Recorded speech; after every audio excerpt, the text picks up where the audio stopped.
Great, thank you. So this is just a kind reminder that this is the type of webinar where you won't have rights to the microphone, but we would welcome your comments and questions in the chat box. I think all of you have already found the chat box on the bottom right corner. And at any time during the webinar, feel free to comment or make questions. We will make sure that the speakers get those questions.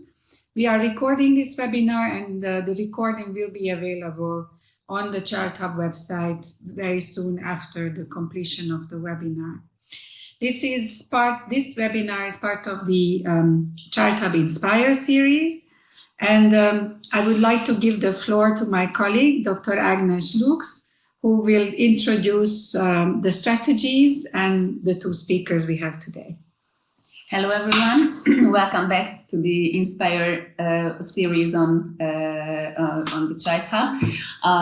As you may know, it's based on the INSPIRE strategy, which was initiated in 2016 by 10 global agencies to produce the 7 strategies for ending violence against children, because we know that the number are still high worldwide of the violence affected children, which is a serious problem in every society. We are going through all the 7 strategies during the webinar, as you may know. Now we will start with the INSPIRE strategy 6, the response and support. We know that when children have suffered violence, it is crucial to identify and protect them from further harm. Coordination among child and adolescent-centered social services, health and justice systems can promote safety, provide appropriate care, and prevent secondary and re-victimization. We are very glad to have a wonderful program here and a wonderful speaker from Georgia, Maya Megliashvili, who is a Child Protection Policy and Advocacy Manager at World Vision Georgia, which is an NGO there, and they are running a program for street-connected children. Basically, we are in a very lucky situation that the program could fit in 5 strategy of the INSPIRE, because they have many link to different strategies. But now we are focusing on the response and support program. Now I give the floor to Maya. Thank you.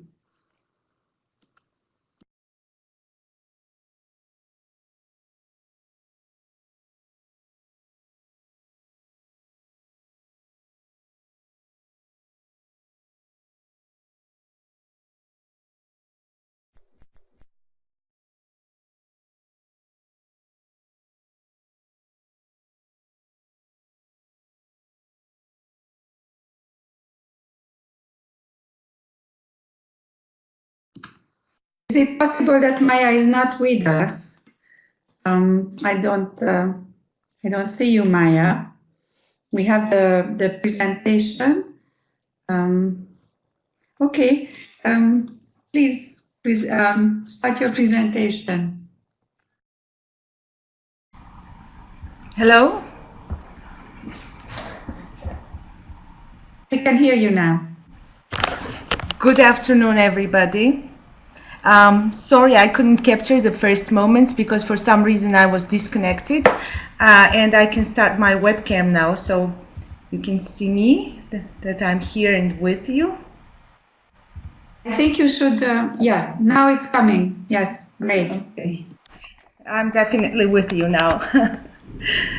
So, today I'm going to speak about a very interesting topic which connects to the INSPIRE strategy number 7, which is education and life skills in relation with the street-connected children. In the period of my presentation, after several slides, I will stop and maybe give you all the chance to pose your questions, not to wait till the end of the presentation. This way you will have the opportunity not to hold to the end and discuss whatever interests you. I will take 2 or 3 questions. Whenever I pause, I will ask the audience also to express themselves. So basically, it is very interesting how we connect the INSPIRE strategy to those children who are very marginalized and oppressed. These children are street-connected children in Georgia who live and work in the streets, and for the most part are in the streets for economic reasons. So when we speak about the group of street-connected children, we mean the group of children who are basically in the streets for breadwinning for the economic purposes, and they are subject to all forms of violence, including physical abuse, domestic violence, psychological abuse, sexual abuse, and etc. So first of all, let me reiterate the strategy number 7, education and life skills from the INSPIRE strategy. So as we all know, education in the INSPIRE strategy builds for empowerment and building resilience to reduce risk factors for violence. So education is, in this sense, is not only for academic purposes, but additionally, it entails those aspects of empowerment and resilience building that are so necessary for children and young adults, adolescents, so to say, to build their resilience towards violence and risks of violence. The school should also have not only school, but the setting where education occurs, and I will explain why I say this. Safe and engaging learning environment, setting for preventative interventions such as life and social skills. And with marginalized groups, it becomes especially crucial that they acquire those life skills and social skills in relation to their everyday lives, their everyday relationships. Creation of safe spaces. I mean, this is an emergency context, basically, that the INSPIRE strategy talks about safe spaces in emergency context, which are non-school buildings in emergency situations. But I particularly emphasize this in my presentation because the education that I'm going to talk about with street-connected children in the initial phase does not occur in schools, in secondary schools, but occurs in daycare centers, because these children are for the most part are in crisis situations, and they cannot be at once integrated in secondary education systems. So this is why I emphasize creation of safe spaces as of particular importance in work with street-connected children. Increased participation in the attendance, protection from abuse and exploitation, and there is twofold approach here in the INSPIRE strategy, as we all know. This is systems approach and programmatic approach. Today I'm going to talk about mostly on a programmatic approach and also build up the connection how this programmatic approach became system approach from the side of Ministry of Education and Science in Georgia. So there is, in this slide, you can see the connection between INSPIRE strategy and the program that I'm going to present. So programmatic approach, life and social skills training is built in our programs through transitional education program for street-connected children. And I'm going to go in detail of this. Safe spaces, I already explained. These are daycare centers and catch-up curriculum for those children who have been out of school for a long time and who have been raised or been living in the streets. Out-of-school rates, primary and secondary. This is why we run the program of catch-up classes in daycare centers. Early childbearing is also a problem for street-connected children, and this is why we run prevention programs in our daycare centers with sexual education, healthy lifestyle, and etc. And there is a huge problem of drinking and dependence of psychotropic substances, and this is why we do a detoxification program together with the Ministry of Health, Labor, and Social Affairs. Now, to give you a bit of country context and what are we talking about. Today, we're since 2014 that we're running this program for street-connected children. Officially, Ministry of Education and not Education, but Ministry of Health, Labor, and Social Affairs officially registered and identified 1,040 children officially identified as children living and working in the streets by social workers in the state database.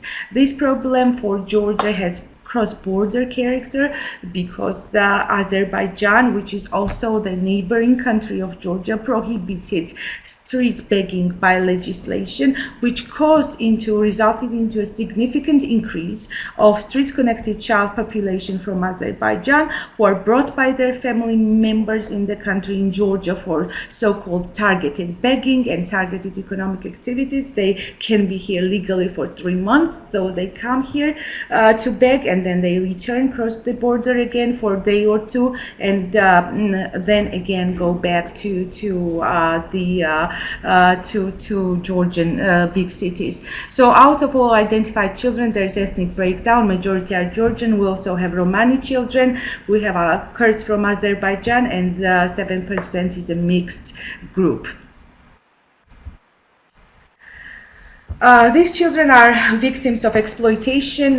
They work day and night shifts. They are involved in dangerous and harmful activities. They are begging and selling small items on the crossroads. Classically, they stand on the traffic lights, in the subways, in front of bars, restaurants, collecting scrap metal, engaging in petty theft, in prostitution. They are deprived of basic care and developmental needs. They are psychologically and physically forced to collect money for their supervisors. So who are the supervisors? Supervisors are family members, close relatives, and older adults who basically are taking the majority of their profit, so to say, and giving them basic items for survival. Denied of visibility, they are deprived of birth registration, citizenship. I mean, they do not have personal identification cards. When we start working with them, they 80% around does not possess any type of personal registration cards. They are brought from places to big cities by their family members, as I already mentioned, for targeted begging, and this is not only for Azerbaijan population, but also for Georgian population from villages who bring children to bigger cities. And they are subject to, as we all can guess, a stigma, self-stigma, and hostile attitude from the society. At this point, I would like to ask you, are there any questions that I can take?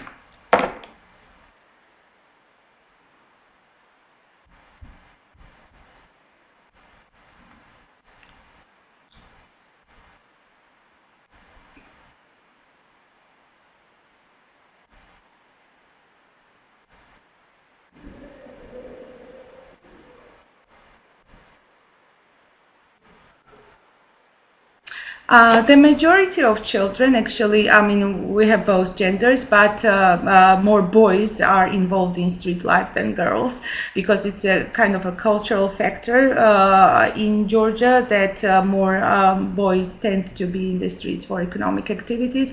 If you can see girls, they are older with little babies or with children who are toddlers, and they beg there and supervise. Welcome. Anything else at this point?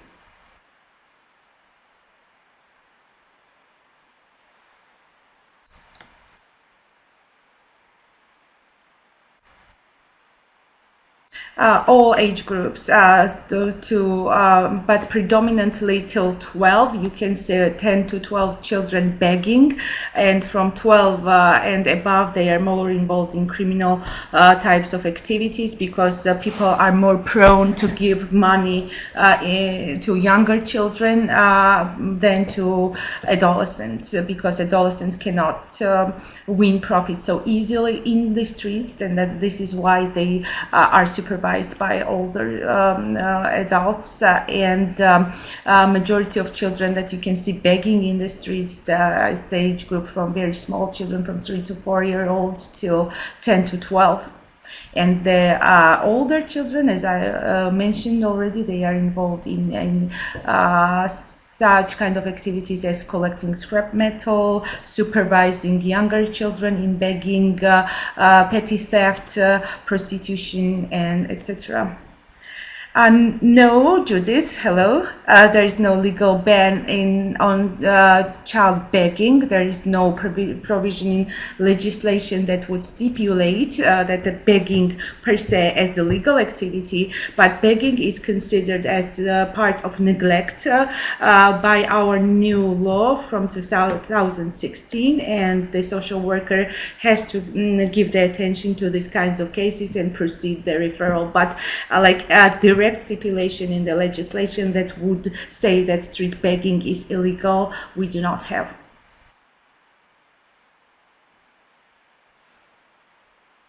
Okay, so I will I will take this question and then I will continue. For the most part, smaller children are accompanied by supervisors. That doesn't mean that they stand hand in hand with these children.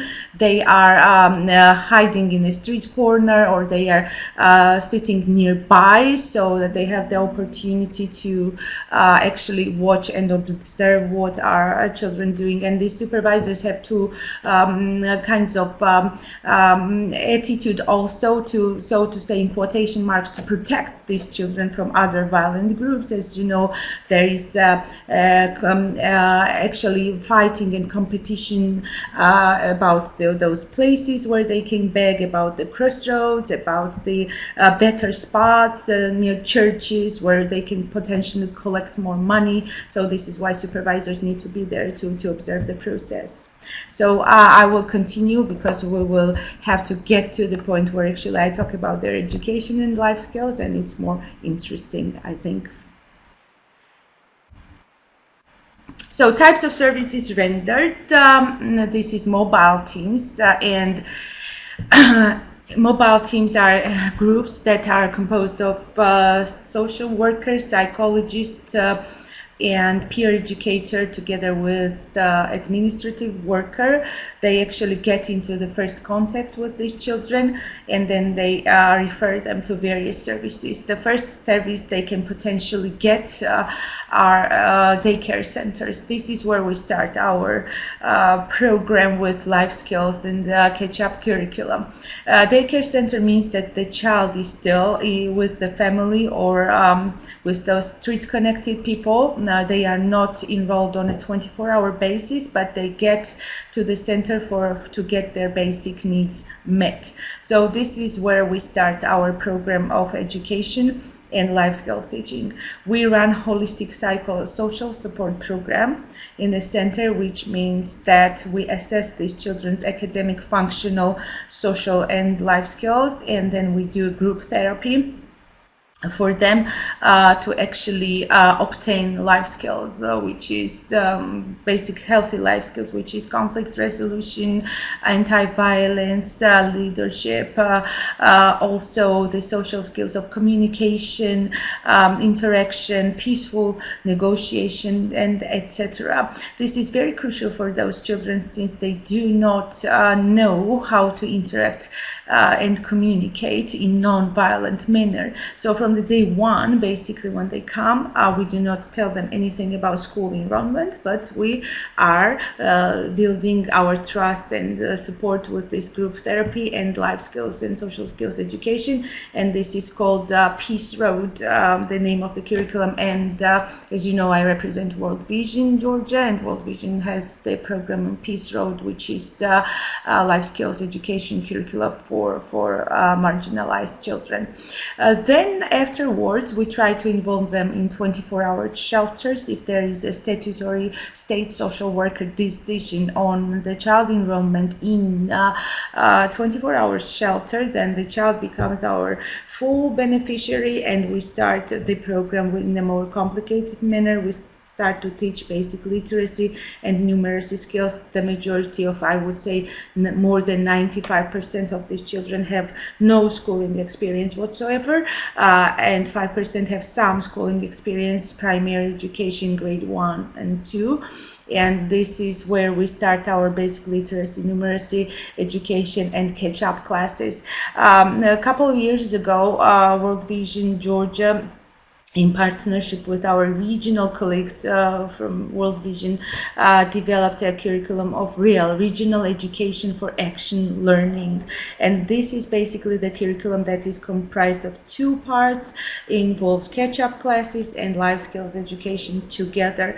This curriculum actually was handed over to the Georgian Ministry of Health, Labor and Social Affairs and the Ministry of Education and Science, and they have adopted this curriculum as mandatory curriculum for those children who have been out of school.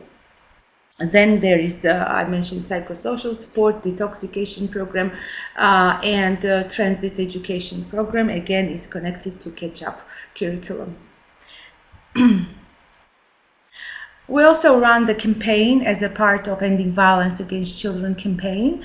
Our target group is, again, here, street-connected children, and we run the campaign to protect their rights. Basically, the campaign has two parts in Georgia through Ending Violence Against Children. One is policy level changes and advocacy to better policy and programs for street-connected children, and the other part is to raise awareness of general public, because there is a lot of degree of stigma associated with street-connected children, and when we try to enroll them in schools, for example, parents, teachers, and the pupils, students of the school, they are not well receptive of street-connected children being enrolled in their schools. So the campaign called Not My Choice and Child Labor Exploitation in the Streets. So this is also a big part of our work, where we try that through this campaign to educate teachers, school principals, parents, and students to get ready to actually receive the child from the streets through our transit education programs. And you can see several quotes that these children have expressed during our work, and you can actually read them, how they receive the services and how they quote, how they speak about those services. Any questions at this point?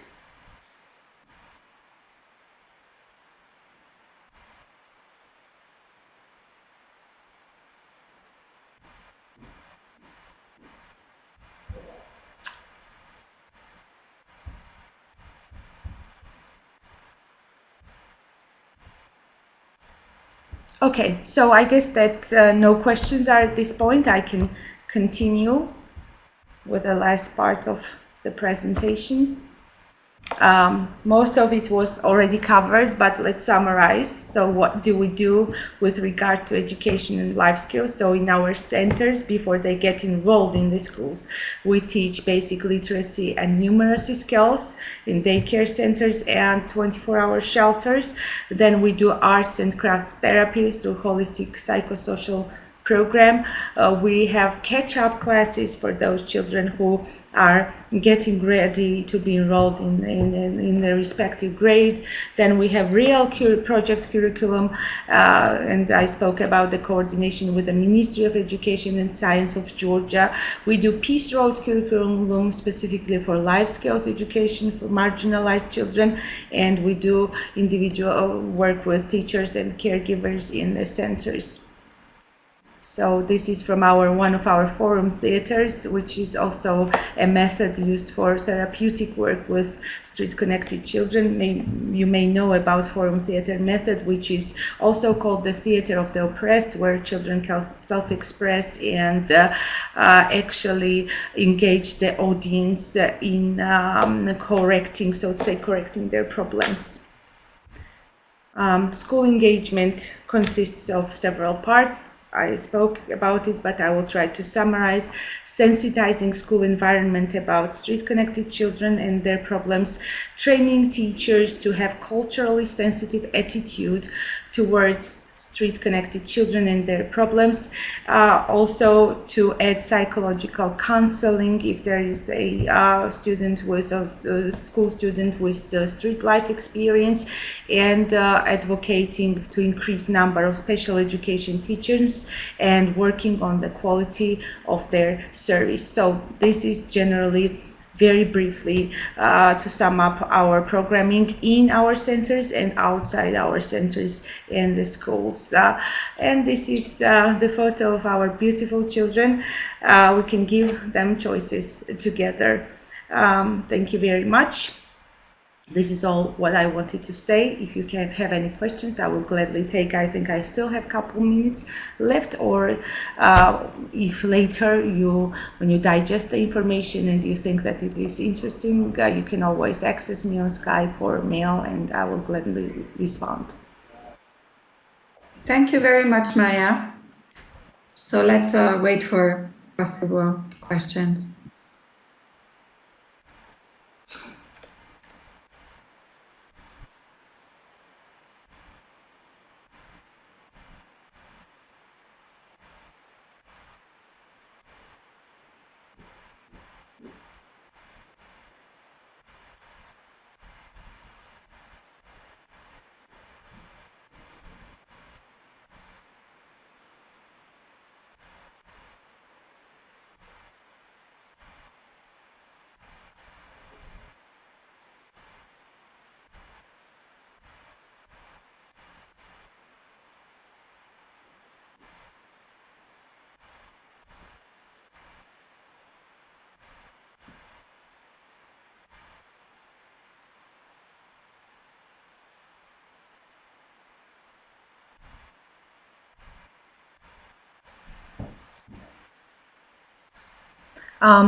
Was there an evaluation of the impact of your project? Yes, we have conducted evaluation, and there are numbers that we can also share. We do internal evaluation in World Vision, which is our internal monitoring, and also we have state external monitoring. I mean, state services monitor us, which is Public Defender's Office and Ministry of Health, Labor and Social Affairs, since we are co-funded by the Ministry of Health, Labor and Social Affairs on a 50% basis to run these services, and the impact actually is quite significant. Although there was not a full-scale evaluation, it was the evaluation of the centers rather than the impact that it actually made of on-street children population, which is the shortcoming, I would say. 24-hour shelter. What kind of services does the shelter provide, and by whom it is supported? Very good question. The shelter provides actually 24-hour service on a 24-hour basis, and this is actually kind of a small group home type of a shelter. The children have to be enrolled there by state services. By mobile team brings the child here, then state social worker evaluates the child, and if the home environment of the child is very dangerous to child's well-being, then they enroll them in our 24-hour shelter. The shelter provides educational, psychological, health services, and also provides referrals to schools, as I already mentioned. Life skills education. Definitely we feed children, we clothe them so their basic and development, we try to meet their basic and developmental needs. And we raise resources from donor organizations on a 50%, but the other 50% is co-funded from a state share, which is state budget, basically. Government services. How long do you intend to mentor them in view of raising resources? So once the child is enrolled in the 24-hour shelter, so the transit program is has to be maximum for year and year and a half. So maximum duration of length of the stay in 24-hour shelter is year and a half, but they can leave the shelter before then. So state social worker has to write the psychosocial assessment of the child, assessing the readiness of the child for exit. So where are they exiting? They are exiting to other alternative care services, which is primarily a foster care. And wherever it is possible, we also work with families as a first option to reintegrate them with their biological families or with their close relatives. Did I answer your question, or did you mean anything else?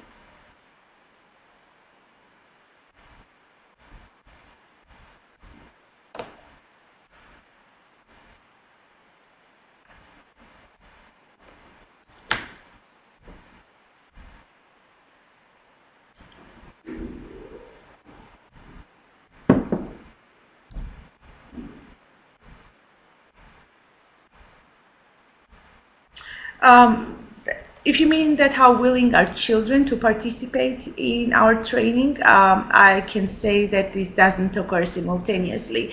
So we have a service that is built in 3 parts. First is mobile teams. We build trust with these children while they are in the street before we bring them to services. And then in daycare centers, initially we give them the time to get used to situations, but these trainings are very engaging, so to say. They are based on very interactive methodology, and they are run by psychologists and social workers, so we know how challenging these children can be in their participation. Sometimes they do not want to participate. We also have this problem, but we find ways. I cannot say that this is 100% successful, but we try to retain these children. Once we retain them in centers, this means that they will participate in activities as long as they stay in there.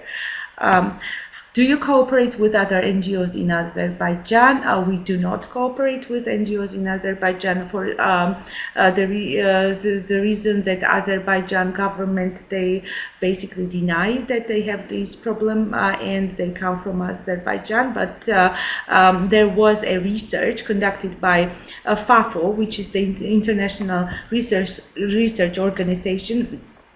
And this organization conducted cross-country qualitative research on street-connected children. Last year, actually, it was funded by UNICEF, and very interesting results came out of this research, and it is posted on UNICEF website as well. It's very interesting if you want to know more in depth about the problems of street children in Georgia and Azerbaijan, because in Azerbaijan they are not considered as street children. They are considered as street children in Georgia, because in Azerbaijan they are not involved in these kinds of activities. Welcome. Thank you.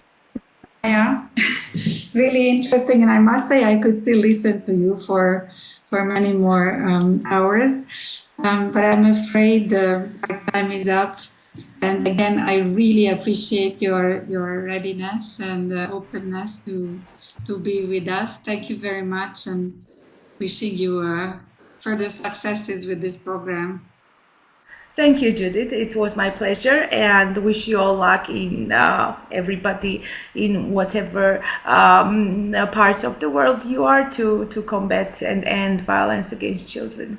So wish us luck. Thank you to everybody. Thank you. Thank you.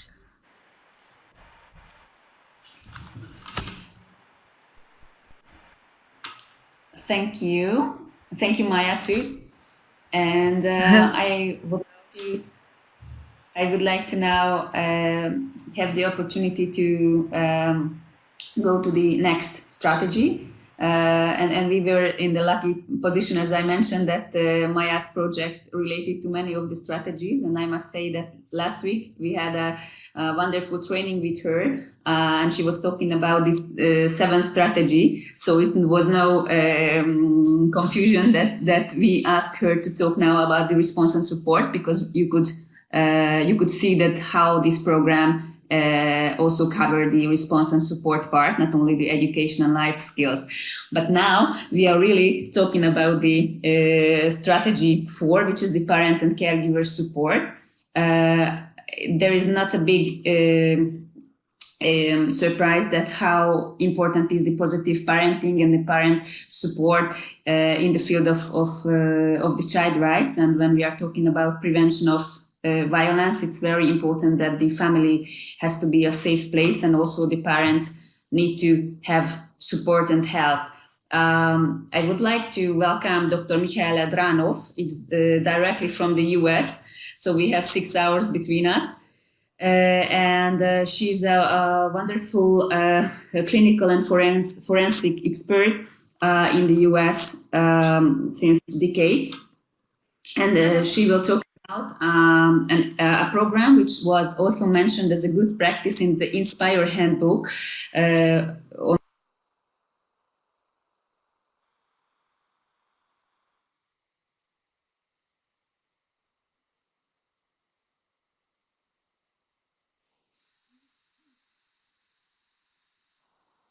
on the fourth strategy. Is it the Act Raising Safe Kit, which was developed in the US but was implemented in many other countries like Romania, Turkey, Croatia, and other parts of the world. So we can see that this program can be used globally, Hello, which is an interactive. Good morning here, good afternoon, good evening over there, right?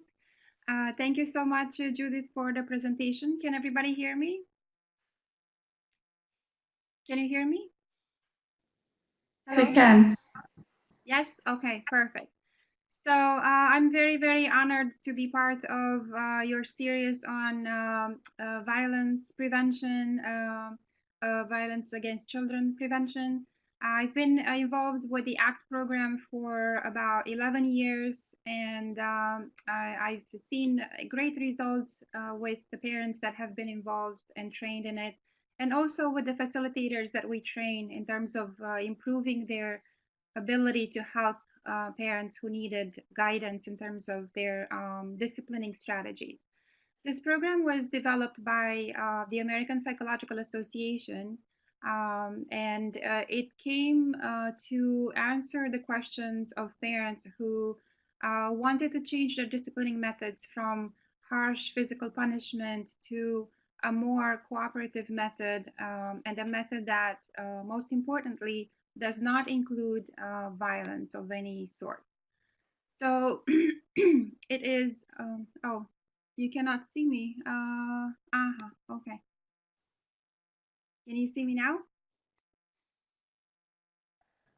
We can, thank you.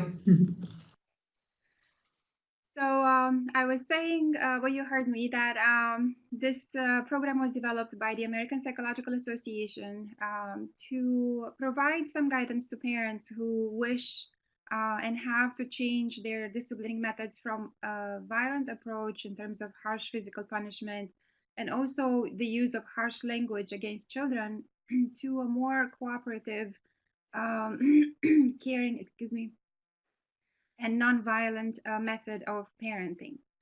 The program is designed to be of help to parents and also any caregivers who come in contact with children. And in many families, it is a grandmother or a grandfather or another family member who spends a lot of time with the children.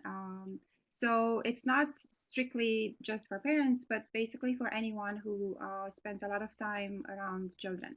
It is designed to cover the needs of children from ages 0 to 8, but in many situations, parents have found use for it for children a little bit over the age of 8. So it doesn't, the goal, the strategies that we have developed don't necessarily have to stop at the age of 8. We can continue using them past that age. I will talk a little bit about the approach of the program. It is not targeted for parents who have a history of abuse or who are in any trouble with the system, the child protective system or with the law. It really is designed for any parent out there who is open and wishes to receive some guidance.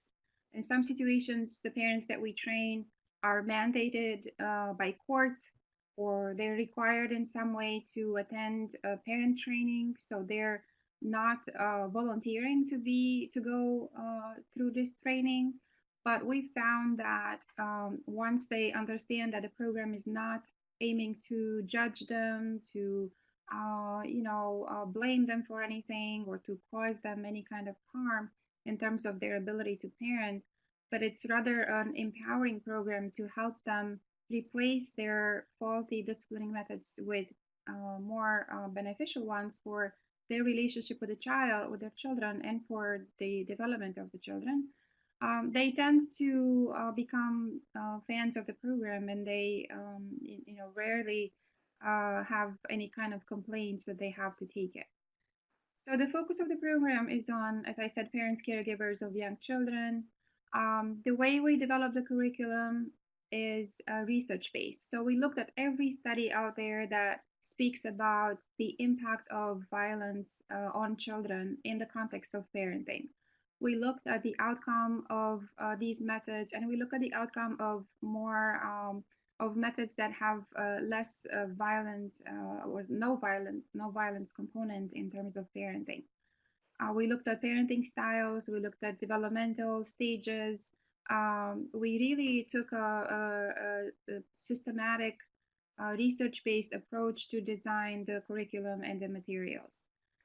So as I said, it's focused on offering options and not focused on what has happened maybe in a family or why or who was to blame. It's really a tool to use in a motivational capacity to empower and inspire parents to change whatever was faulty in their disciplining methods, moving on and not to dwell on maybe what they have done in the past that they are not happy about.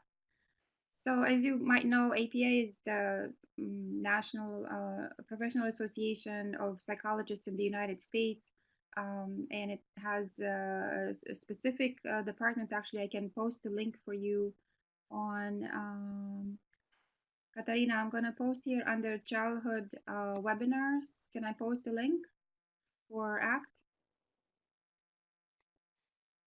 Can you hear me? Hello? Well, yes. Can I post the link here for the ACT program on the APA website? I can send it here. Okay. Okay. 1 second. So if you go on apa.org, that's the APA website, and then search for ACT in the search engine,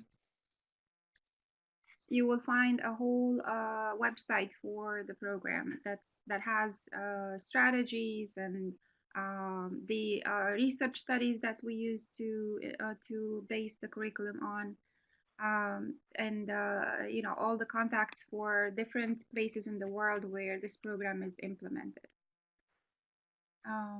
Let's see, next page. The program is delivered in 9 sessions. Only certified trained professionals, ACT facilitators can provide. Okay. You can see the link. Okay. So only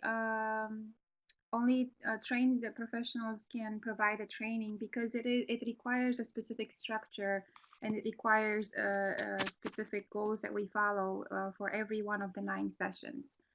What we cover are child development, the impact of violence on children, anger management, media literacy, parenting styles, and positive discipline. And I'll talk a little bit about each of these components on the next slide.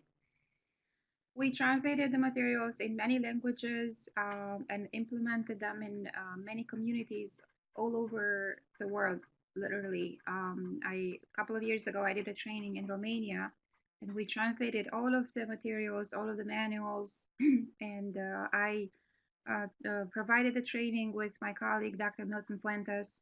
So it was English and Romanian, it was bilingual, but we had no problem with translating and adapting the material to respond to the needs of the Romanian community of parents. So it is easily adaptable to other cultures and other languages. What the focus is on parenting, changing parenting practices to prevent maltreatment. So to prevent any form of abusive actions against children.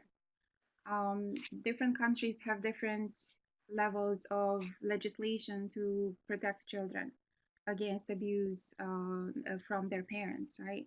In the United States, we make it a priority to focus a lot on prevention. Of course, we focus on intervention as well, but there is a big component that has to do with preventing abuse from happening. And we know that parents who lack understanding of developmental stages, for example, right? Parents who struggle with multiple stressors in their life, maybe poverty, maybe mental illness of their own, maybe divorce or stressful work situation, might their children might be at higher risk for being disciplined in harsher ways. Also, parents that come from families that have perpetuated this method of disciplining over many, many generations, right? And parents from communities where harsh disciplining is accepted, maybe not openly, but there's really nothing done about it. We know that those children are also at higher risk than other children. So what we focus on is educating, reaching these parents before, ideally before they perpetuate this cycle of harsh disciplining with their children, and before any child is exposed to any abusive action. When we talk about abuse, we don't talk just about physical abuse, right? We're also talking about violence in the way we speak to children, right? And the way we treat them, the words that we use with them. Right? So we focus on helping parents improve their parenting abilities by learning research-based knowledge and skills and practicing their positive disciplining skills. The trainings are provided in groups, and we focus on some parts of it is educational, right? We provide some information, and also we include a lot of interactive activities that facilitate the development of these skills and the absorption of the knowledge that we share with them. Excuse me. The first part of the program is about motivation and change. So we help parents figure out, where they are, what they want their parenting skills to look like. What do they want their relationship to look like with their children, right? What would be the ideal place that they would want to be in terms of parenting and in terms of their relationship with their children? And then we help them see where they are at the time when we meet them and how they can achieve their goals, right? What we help them assess their level of motivation. We help them increase and maintain their motivation throughout the training, and we help them become excited and find the resources within themselves to reach that level that they wish to reach, right? To accomplish the changes that they want to accomplish. The next component has to do with sharing some knowledge about child development. And why is this important? Because a lot of parents, maybe they have never been around children before, not much around children, young children, before they became parents themselves. Or they might forget that there are differences between what a 2-year-old can do and a 6-year-old compared to a 60-year-old, right? Or an infant. So we added this component of explaining stages of development, ages and stages of development, to remind parents that their expectations should be different from according to the ages of their children. So the way we discipline and the expectations from toddlers should be different from the expectations that we have from a preschooler, right, and so on. That helps parents plan ahead, right? If they're planning to go to the supermarket, right? And it happens many times that a lot of children have a temper tantrum, or they don't listen, or they start asking for things. Parents feel embarrassed. They feel stressed out. They're in public. They feel like people are watching. They have to show that they're doing, strong parenting. So things happen in those high stress situations. So by speaking with them and by helping them acknowledge the differences between different stages and ages of development, we help them plan for these kind of situations, right? Let's see, if you're planning to go out with your toddler, like your 1-year-old and your 6-year-old, what are some things that you can do to help prevent those unpleasant situations where you feel under the pressure of taking a strong parental stance and disciplining, right? And maybe that's when your voice becomes harsher, or maybe that's when you feel more inclined to to spank them or discipline them physically in any way.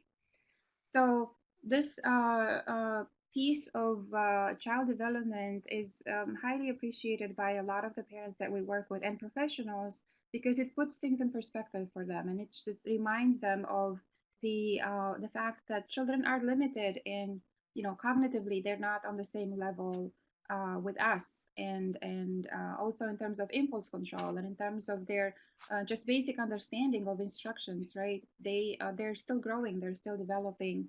They're they need sometimes extra guidance, extra support, and understanding of their limitations. So that's a very important piece of our curriculum.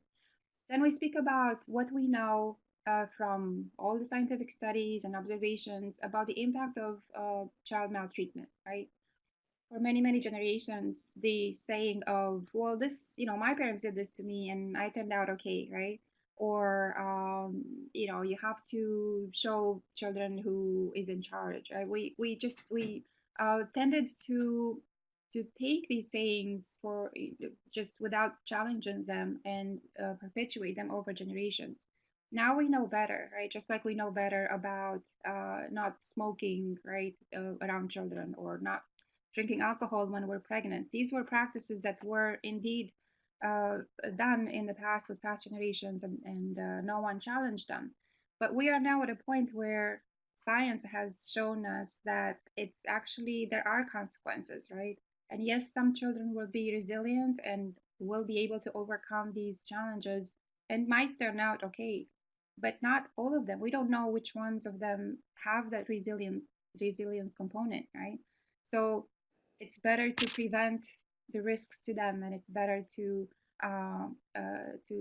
not put them at any in any situations where they could be damaged in any way, right, and hurt, because it's much harder to fix the problems later, right? So again, the prevention, the focus on preventing damage from being done, right, from preventing harm.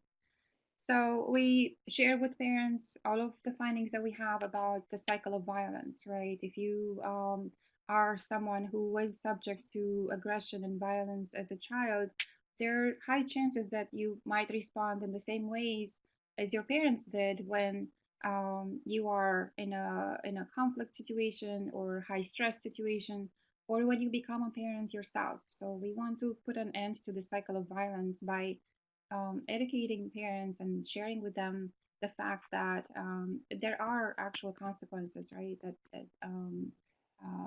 are very much worth preventing.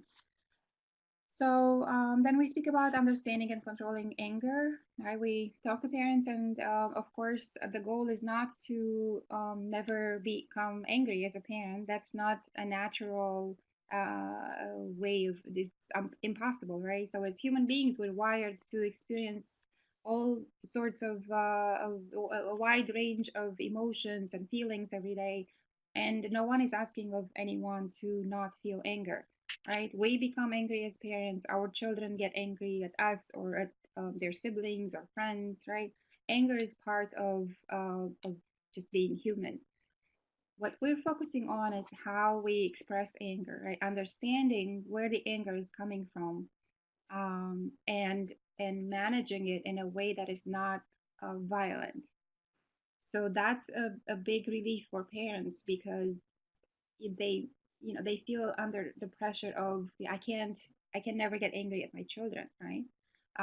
Or my children should never be angry at me. They should be grateful, they should be obedient, they should be kind, right? But that's an impossible task for us as parents and for children. Anger happens, and what's important is to recognize it when it happens, to understand where it's coming from, right? What is it that has caused this high level of anger? Is it that we're stressed out for other reasons, and maybe our child's behavior was just the last straw that broke the camel's back, like we say, right? It was that last trigger that we needed, or it took to get us angry. Are our children angry because, really, because we're saying no to something, or is it because they're maybe tired and they need some rest, or because they're hungry, or because they're bothered by other situations, or they're anxious about something. So understanding where the anger comes from is key to then learning how to recognize it in ourselves, recognize it in our children, and become proactive about controlling the effects and the ways that the anger is manifested, is expressed. So this covers understanding and controlling our anger as parents, right? And understanding and helping angry children. If you think it's difficult for us as adults to control and understand our anger, imagine how it is for little ones, right? Children that don't have the level of cognitive abilities that we have. For whom anger might feel like a terrifying feeling because it just overwhelms them, right? And they don't know what to do in that moment. In many cases, they end up doing when they're angry what they see us do as parents, right? So if we react to anger with violence, they'll tend to express it the same way, not because they wish to be violent and hurt us, but because they don't know what to do and what else to do when they're angry. As you know, they're looking at us. We are their models for teaching them what to do when we're stressed out, we're in a conflict, tired, and so on, right? So understanding and helping them make sense, or helping children understand and make sense of their own anger, and giving them the tools to express it. Like, what can you do when you're angry, right? How can I help you when you're angry? Let's talk about it. Let's have a plan, right? That's a big key of a big component of our program. This leads to positive conflict resolution. So this is an easy transition into finding ways to resolve conflict that don't involve aggression. Then we move towards disciplining by using positive behaviors, teaching positive behaviors to children. And then we have a piece about the exposure to media, right? Because there's a lot of violence on the media, and it goes hand in hand with the behaviors that children develop, and the way that they perceive relationships and conflict resolution, right? So that ties very nicely in our curriculum. And then we talk about the parents' role, right? The teachers, advocates, and protectors in preventing aggression. I see a question here. Um, so I'll talk about ACT in Romania in a couple of slides. I'll have a couple more slides and I'll get to that. Okay, 1 minute. I'll get to the questions in a minute. So I think this slide might answer some of your questions that I see that are typed here. Certification is done by a master trainer. So if you go on the website that I provided, you can find a list with the master trainers.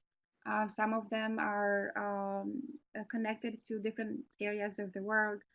I'm connected with the Romanian group of facilitators that I trained, and now they're pursuing certification. So I'm helping with that process. So what you have to do for that is to complete the Facilitator 2-day workshop. It's altogether it's 14 hours of training. Most of the times it's provided in a 2-day workshop, but we have provided it in other formats. In Romania, for example, we spread it over 3 days, all these 14 hours.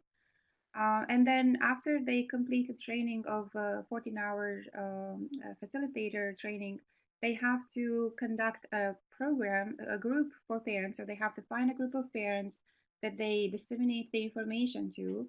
And that has to happen within the 6 months from the workshop. And then they have to take a video of one activity in session 6.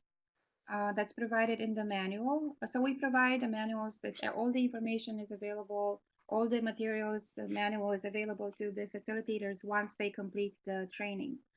And they have to fill out a checklist, send all of this, send the video and the checklist to the master trainer for review. So the people in Romania are sending me and my colleague, Dr. Fuentes, who we both did the training in Romania. So we received their videos of the activity in session 6 and the checklist form, and we provide them with feedback by Skype, and then they receive their certification. This is the group in Romania from the summer of 2017. This was a program that was funded by the municipality in the city of Iași, Romania.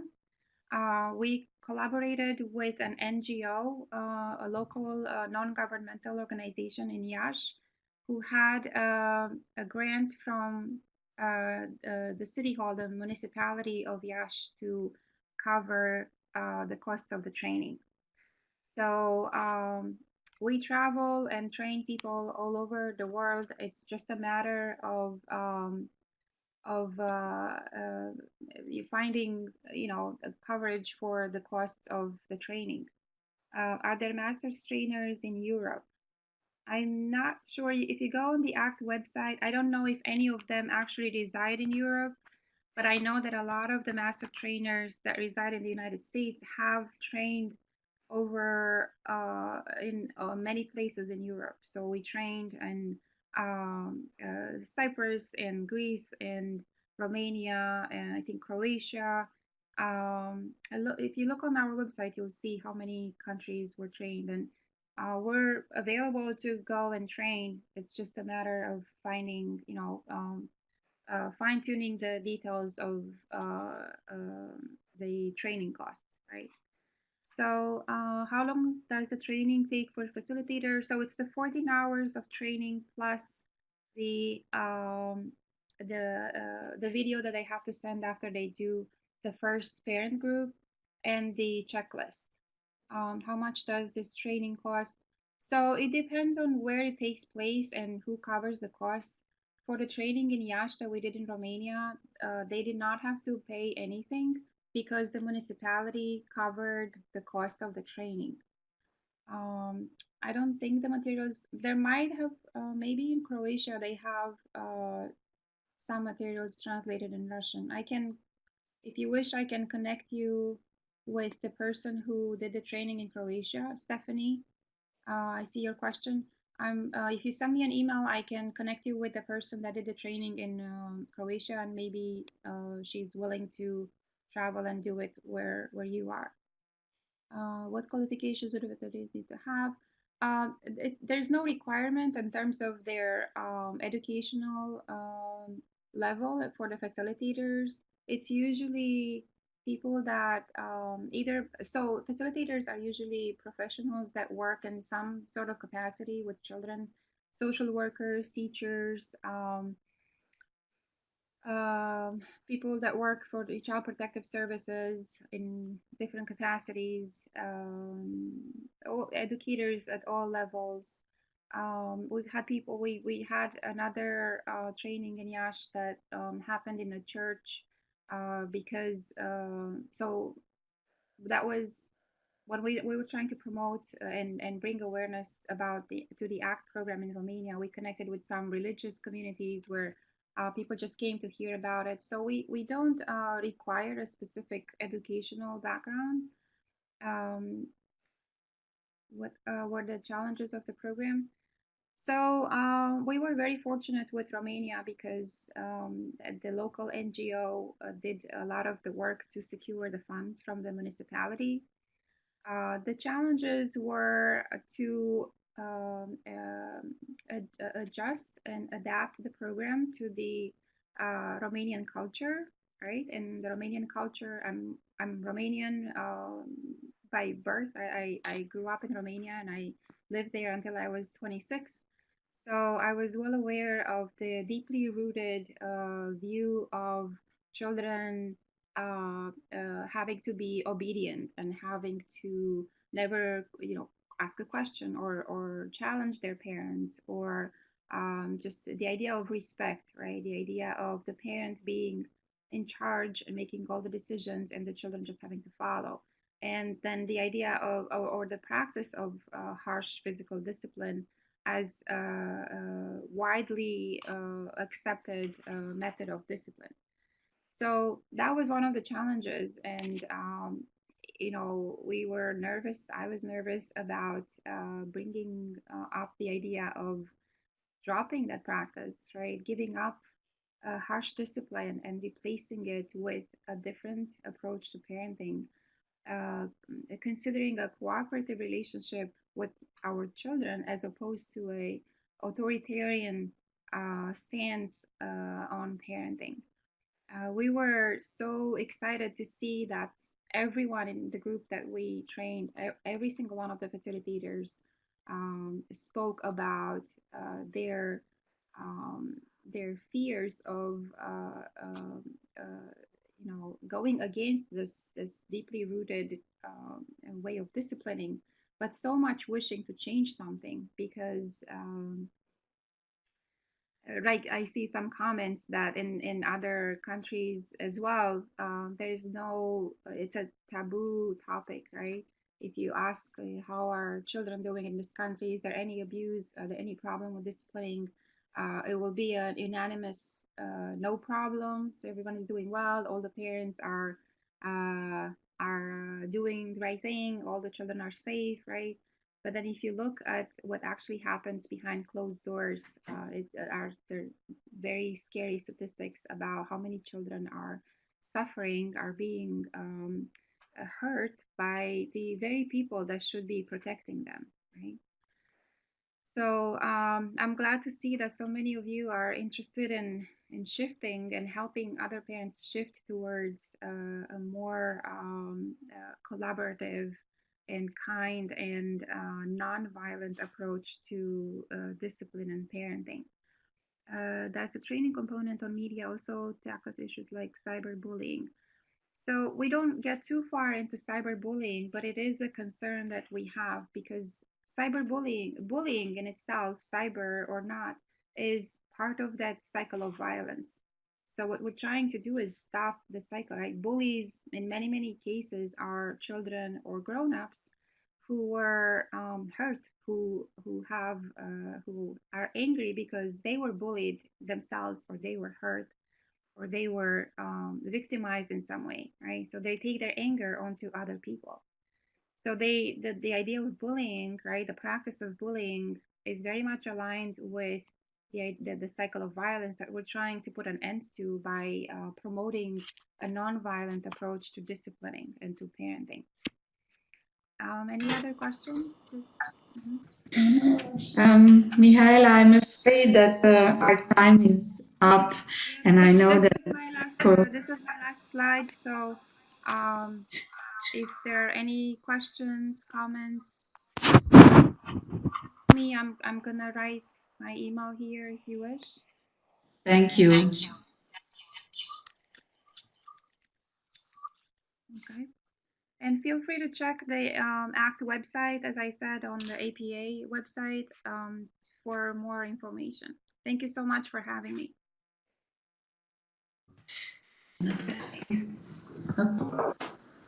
Yeah. Okay. Thank you, Mihaela, again for being with us. Wonderful. Thank you. Thank you. And to the others who stayed with us so long, we would like to invite you to the next webinar, which we will have on the 7th of February in the usual 3 o'clock in the afternoon. We will have two speakers again. One person will talk about the boys' role and the men's role, which is a very interesting and I think not so much known perspective of the combating on violence against children. So it's a very important issue, how the fathers, how the men can play a role in prevent violence. So a person for CARE International Balkans will be with us. And we will have also another person from Albania who not from Georgia, Albania, sorry, who will talk about the economic and financial support and the role of finance basically in prevention of violence. So we will have two speakers. So be with us next week, and please sign up to the newsletter if you hadn't do that before. And we meet next Thursday. Thank you. Thank you very much for the speakers, and thank you very much for the participants and all the questions. Don't forget to check out the web links. They're very useful, and hope to see you next week. Bye-bye.